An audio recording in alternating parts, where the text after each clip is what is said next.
Akkam jirtu daawwattoota koo Tibbanaa egaa akkuma dhageessanii qubanii qabdu jedheetiin yaada abbootiin amantaa tokko tokko ibsa kennanii turanii abbootiin amantaa kun bataskaana Ortodoksii Tawaahidoo Oromiyaa hundeessiniirra jechuun moggaasa teessoo Phexros jedhuun akka hundeessan himuudhaan ibsa kennanii turanii.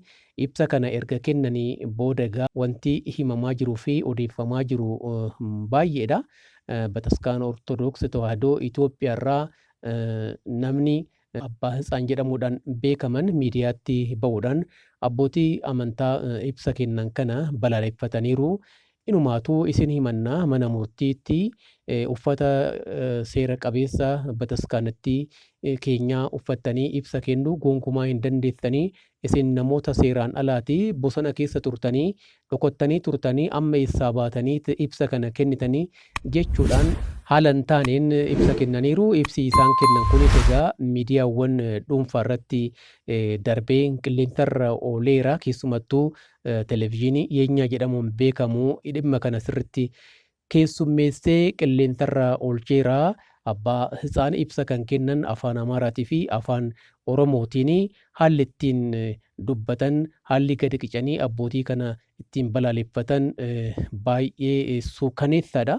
Egaa kanaan dura akkuma beektan abbootiin amantaa sababa wal dhabdee uumameetiin mariin araaraa taasifamee carraaqii muummichi ministeeraa Dr. Abiyyi Ahmad taasisaniin gara araaraatti dhufuudhaan kanneen deebi'an jiru. Ergasiis muudamni akka kenname ni beekama. Wayitii sanatti kanneen muraasa ta'an lakkoofsaan xiqqaa kan ta'an keessa hafanii turanii hooggansi biyyaa addisaa rukutamee haa ajjeefamu jedhamee wayitii labsametti hin balaaleffannee bataskaanni Ortodoksii Tawaahidoo Itoophiyaa inuma calliftee inni kunis sirrii miti.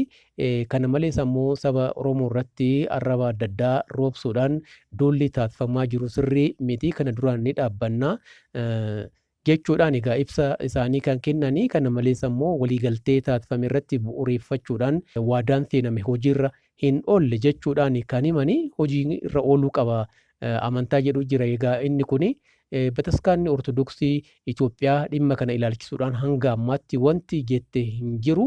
Garuu immoo namni bataskaana Ortodoksii Itoophiyaa keessa akka jiran beekamanii fi abbaa Hitsaan jedhamuudhaan beekamanii egaa haala hin eegamneen kaleessa ibsa kennanii turanii abbootii amantaa teessoo Phexros jechuudhaan bataskaana hundeessiniirra jedhan balaaleffataniiru jechaadha. Kan biraa kanuma wajjin wal qabatee abbootiin amantaa ibsa kennan kanaa fi teessoo Phexros hundeessiniirra jechuun himan kun hidhamaniiru jedhamee odeeffamaatiin jira. Garuu guyyuma ibsa san kennanitti caasaa poolisii bulchiinsa magaalaa Shaggariin akka to'annoo jala oolfamanii fi amma eessa akka geeffaman hin beekamu jedhameeti kan odeeffamaatiin jiru. Wanni qulqullaa'ee wanni beekame yoo jiraate isiniin hangahaa waan hordoftaniif waan dhaggeeffattaniif hedduun isin galatoomfadha.